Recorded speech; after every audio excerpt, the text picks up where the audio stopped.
Hello, welcome to Royalty Tarot. I'm Queen T here to do a general spread for the collective. If you are new here, welcome. If you're, returning, thanks for watching, thanks for supporting. These are generals. They will not resonate with everybody, just to let y'all know. It's for who needs to know it most. Also, um, there's no time frame on this. When you come upon it, that's when you're supposed to see it. Because time is not, it's only linear in our phase. So it's just the energy of the now. Um, also, I can get long winded. Let me just get into it. Let me see what energies. Oh, there we go. It's surrounding us because the new moon just passed, and I didn't want to do a reading on the new moon. So let's see what we got for y'all today. So far, the Three of Cups. There we go. Page of Pentacles, the Nine of Swords. Well, what the hell are we worried about? But so far, it seemed cool. So that's the Three of Cups, the Page of Pentacles, Nine of Swords. What else we got for y'all? What's the energy surrounding the collective? Who needs to know it most? Oh, that's why. Seven of Swords. Knight of Swords. Okay.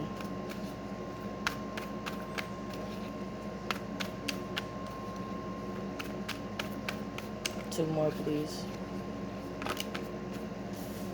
Knight of Pentacles. Move these out the way. One more. Thank you so much.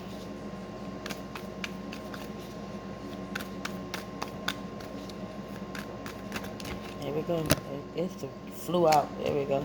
And I felt that was going to come out because when I was pre-shuffling, I saw it. So you have the Three of Cups, Seven of Swords, Page of Pentacles, Knight of Pentacles, Nine of Swords, and the Major Arcana of the Death card, which is the only thing. So just not even getting into it, just looking at it, I feel like there's a fear, it's some type of anxiety around change that's out of our control. The bottom of the deck is the King of Cups. It can be Pisces, Cancer, Scorpio, Sun, Moon, Rising, but not limited to, because it's just the energy. This is somebody who doesn't wear their emotions on their sleeve, but they're highly intuitive, and in the upright, they are emotionally balanced. But I see Saturn in the background, and Saturn is like life lessons, discipline, karma, things of that nature. How they say it teaches your ass a lesson that some of us aren't, how they say, ready to. And with the King of Cups, like I said, it's emotional. They're intuitive, so they know certain things. They just don't probably speak on it often, but they're in tune to their emotions. So they can be emotionally supportive or understanding. Like it's some type of fluidity with that. Like because they are an emotional sign, they are a feminine, not feminine energy. They are feminine energy, not feminine as in women, because everybody has a balance of masculine and feminine. Some are more dominant than others with the traits, but it's a feminine energy, like the earth signs, and fire and air is masculine. But let's stay on topic. You got the King of Cups. So if you're not a Pisces, Cancer, Scorpio of Sun, Moon, Rising, meaning it could just be in your chart. It's just the energy surrounding you. The Three of Cups. Three of Cups is usually some type of celebration, and it could just be emotional support, and in some cases, not limited to. But as you can see, both of these two cups are pouring into one, so it could be a third party situation, meaning you're getting some type of support, probably of the same value, just in different ways, pouring into the same cup, which is overindulgence, which is pouring out. So some type of three for me is creation, but cups is emotion. So it's like trying to manifest or create an emotional connection, and it could be dealing with, like I said, it's not gender specific, so it can be a man dealing with two women, or a woman dealing with two men, or if, like how to say, whatever floats your boat. It's just that somebody is getting emotional satisfaction from two different two different entities, two different support, two different people, basically. And if it could be, like I said, not if it's not limited to a relationship, it can be a job as well. Maybe you got to, like I said, it's some type of emotional support or some emotional satisfaction from two different sources. How about that? But it's the Seven of Swords here.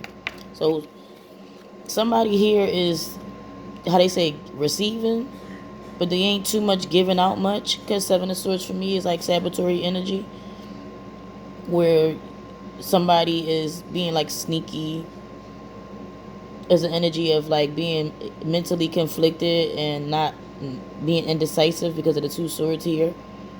So not knowing what decision to make in this. This is a general, so it doesn't have to just apply, like I said, to specifically to a relationship, because it don't even have to be something that you're committed to. It can be mother, daughter, sister, brother, whoever. It's just you're getting emotional satisfaction from two sources. But like I said, it's an energy of somebody receiving and not giving. So it's not balanced. So somebody feels it's in the communication cards with me. So it's a lot of swords energy, a lot of thoughts, logics, communication. Like I said, somebody is mentally conflicted of probably a decision of what they're going to do. And so the indecisiveness is having them stay there. But somebody is feeling like it's saboteur, like they just, somebody feeling some type of way. It's just some sneaky energy around it, okay? Let me see. And 7 is reflecting, so you're looking back. You're just like reflecting on probably the entire situation of who, what, when, where, and that's why you're coming up with this 7. I got the Page of Pentacles next. So maybe some pages can be a mature energy, like a beginning factor or something like that, or like messengers. Because as you can see, this page is holding a pentacle of something practical, something of material substance. So that can be your health, that can be, like I said, your time, energy, effort. But like I said, it's practical. It's usually a tangible source, something that we can see, touch, taste, feel.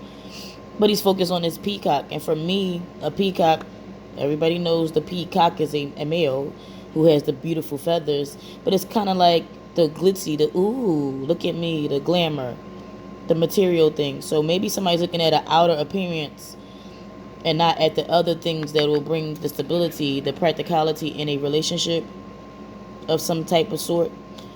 But for me, the message is some type of messenger of something practical.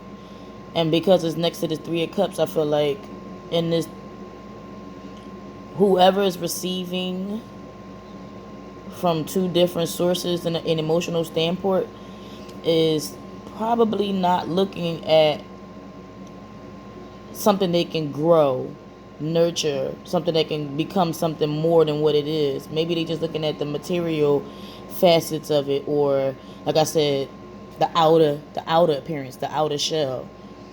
And if you want to hold on to this pentacle, I'll say that because underneath that you got the Knight of Pentacles. He's also holding the pentacles, and that's somebody who's in the experience. But that's the last to show up, because you don't want to lose what you already have gained, right? Whatever it is, time, effort, energy, and it's next to this 7 of Swords. So somebody don't want to, how to say, give up. But both of these, the Page and the Knight, is both looking to the future. So they're looking at, like, whoever this is wants something that they can grow, nurture, that's going to actually be something. That's not going to just be fly by night or fling, or, like I said, they want it to actually be something. So maybe you need to, how they say, take another look down the road instead of like looking at right now what it is or what it could be. Focus on right now what you're getting in the situation. What could you grow and possibly, because I see a lot of sword energy here, which means there's a lot of thoughts surrounding those emotions. But you want something practical, something grounded. So you got to pay attention to details and facts, not just about feelings. I could feel some type of way about like a car. It can be like a, let's just say, a Lexus or a Beamer, something fancy, right? But knowing that I can't like afford it, or it'll be high maintenance to take care of it or get parts for it if it needs, to get fixed or anything like that. So you got to think about the details of certain things and not just ooh shiny or ooh I can get it, right? But this Knight of Pentacles is literally like he's standing still, but it usually brings about change. You don't really focus, like I said, ain't really trying to focus on just the emotions of it, because the emotions can come from memories. Maybe you've been around somebody a long time, and you feel like you got this loyalty to them or whatever. But something needs to change. Like I said, it's people, places, and things. It's not limited to just a relationship, but it's some type of, like you say, you want to grow and nurture it. You don't want to lose it. And knights are also messengers, but it's usually the person that's bringing about, because it's the Knight of Pentacles, is usually a person bringing about something tangible, stability, something that you can grow and nurture. So like I said, if this knight is the last to move or slow to take his time because you don't want to fuck up, basically. You don't want to, how they say, fumble the ball and have regrets. But speaking of regrets, you got this Nine of Swords. Nines is like endings. I want to say like almost being there. But you have the Nine of Swords. So something is keeping you up at night. Something is bringing about anxiety, or you feel like some type of anxiety. That's what I got. Where you overthinking it. They're crossing each other. But it's self-inflicting. Like, it's not the things that's surrounding you. It's you overthinking it. Thinking about the what if, especially with it being in the future outcome. Thinking about the what if this happens, or what if I pick this person and it doesn't turn out like this, or what if I pick this job and it's shitty too, and it's a lot of woulda, coulda, shoulda, woulda, a lot of thinking about something that hasn't happened yet. And the only way to like gain experience to know if what's going to actually happen is to actually go through it in a tangible sense. You have to physically go through the experience, not think about it, not feel, you can't think about it. You have to actually go through the experience. And that's why at the bottom of the deck I got this Saturn, like I said, where it's life lessons, where it's discipline, where you're learning through it. Rather, even if it's pain, you're learning through the experience. So I feel like, again, like I said, it's a lot of anxiety where you're just up at night. But my focus is on this owl. Owls got really big eyes, but they're predators. They hunt too, and that's so they can see things at night. So maybe it's something that you're not seeing or overlooking, or again, like I said, overthinking a situation, and you probably can sabotage yourself with that. That's why I feel like you're just overthinking it. Pay attention to the facts and details. Ain't no point in overthinking something that didn't happen yet. You giving yourself anxiety about something. Stress is an added factor, and you don't need that. It's not going to change facts. It's not going to change the decisions that you have to make. It's not going to change any of that by overthinking it, because that's all in your head. You need to physically go through the experience, tangibly.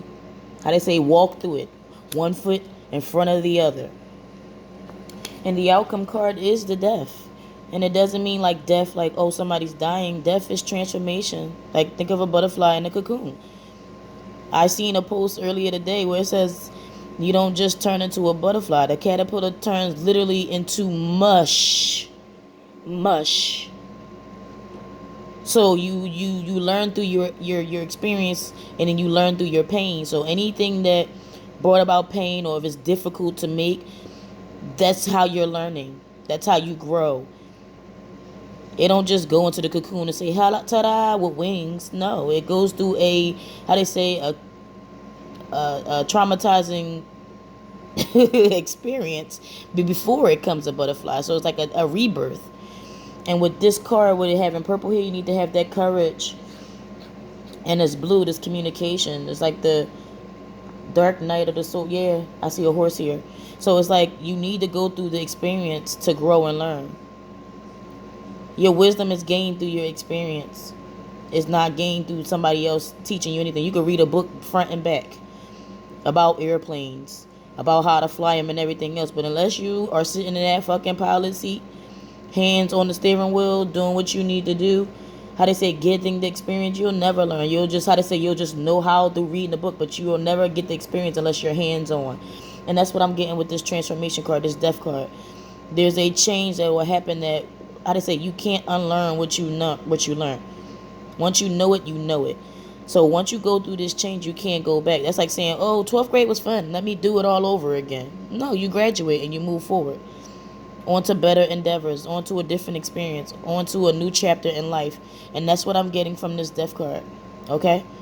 I'm getting that it's a major transformation coming, a change that can't, how you say, you can't go back to what it used to be once it happens.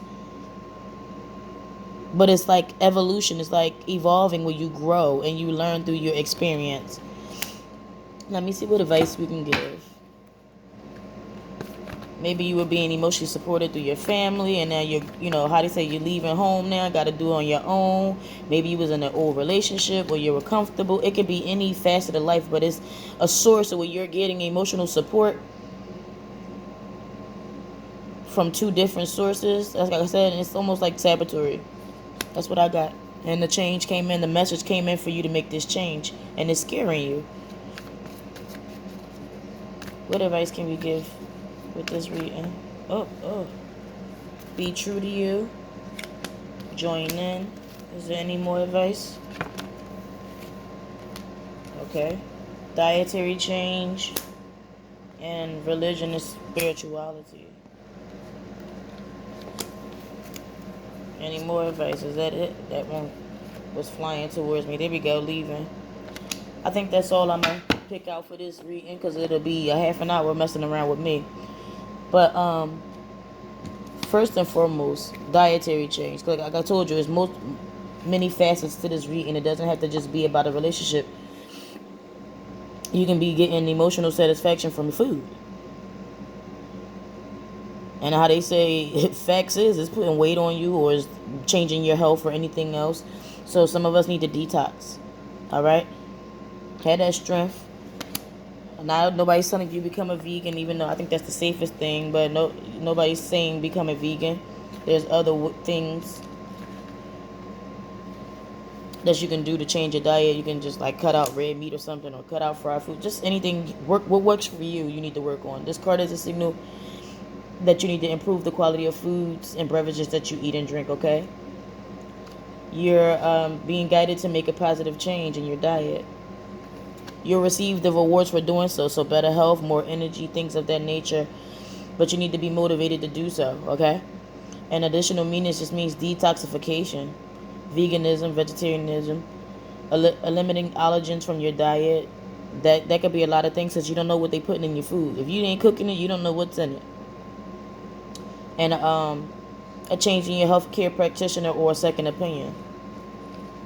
The other one is being true to yourself, which actually looks like this card right here. Leaving. But you need to be true to yourself.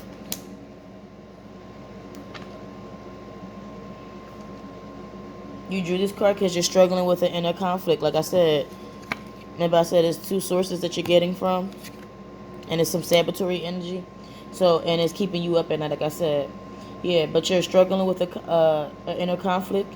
You're struggling with the decisions, okay, about your next action. You're worried whether the desired path is the right choice and how doing so will impact others. The answer is you must be true to yourself. Any path where you're compromising your vision will put you out of sync with the rhythms of success and health and happiness, okay? So you definitely got to be true to yourself.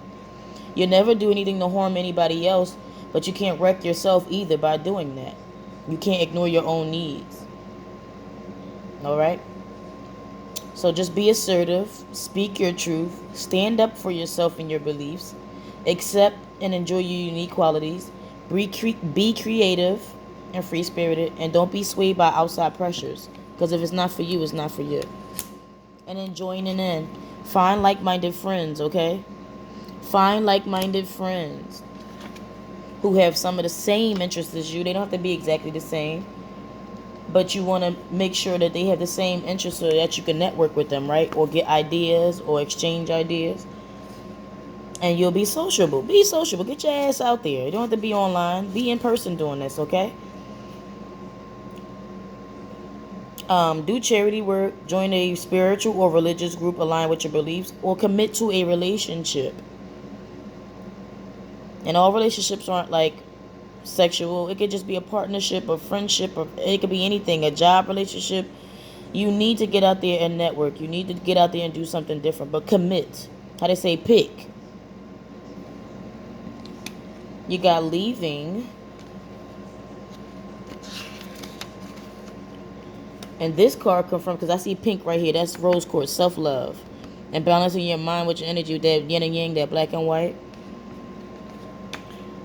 This card confirms what you already know. It's time to leave a toxic situation. You've been doing your best to heal the conditions, but some of the circumstances have become intolerable, and the healthy is choices to move on. Naturally, it brings up feelings of confusion and insecurity. However, rest assured that whenever you're on the right path, which you are, everything works out for the best. Your departure doesn't need to be sudden or drastic, like a butterfly in a cocoon, like I said earlier, right? You can plan, prepare for this transition right now. Even as you make your exit gradual, you'll feel comfortable and secure in making this healthy change. So additional means just letting go of fear, releasing an addiction, travel, and a family member leaving home. Alright? There's a change that's coming about, like I said, that can't go back. And the last one is religion and spirituality.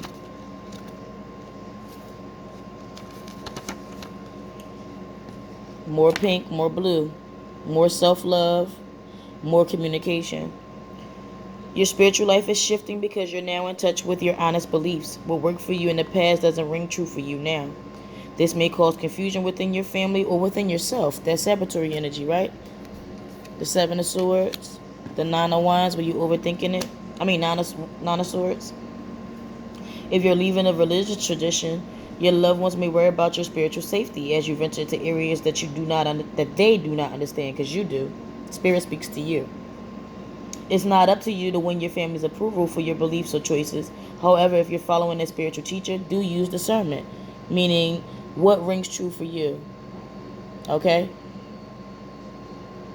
Facts, details. What rings true to you? What serves you? Make certain that everything is as it appears to be, and that you retain your ability to exercise your free will. That's always your choice. Alright? That's to all of us. Most importantly, though, make sure that you're happy and that you're on a spiritual path that's aligned with your sincere beliefs. Additional meanings just means marital conflict between different religious beliefs, blending a multi-faith family, returning to your childhood religious path, converting to a new religion, and studying spiritual teaching. But that's what I got for you guys today. Yay! Like I said, this is multifaceted. It could be about a relationship. It could be about your job. It could be about your health. It could be about, like I said, your mentality and your religious things. Because some of the things we were brought up, our parents aren't 100% right. They were taught, and so they were taught, and so they were taught. So generationally or environmentally, we were taught certain things and beliefs. And if it doesn't serve you anymore, it's okay to leave it. It's okay to leave it. It's okay to learn new things on your own. And if it serves your lifestyle and it serves you and it doesn't harm anybody else, then guess what? It's okay. And a lot of us are not okay with those decisions, okay? Because we worry about what other people will think. And like I said, I was taught a lot of things. Some of us rear our children by, discipline our children with whippings and all that. And I'm not a believer of that. That's just an example. I don't beat my child. And she's growing up just fine, right? So how they say, some of our beliefs and things that we were taught when we were younger, sometimes it doesn't serve us in our life. It's okay to leave it behind. How they say, leave it to the wind if it doesn't serve you. Use your own discernment. Shit, even down to this reading, if it's not for you, leave it to the wind, right? Take what's needed. Some parts are not needed for you. But anyway, I feel like this resonates with more than one person because it had a lot of advice cards that were for different things as far as relationships, diets, socializing, and being true to yourself is first and foremost. So with that being said, you guys be blessed. And until next time.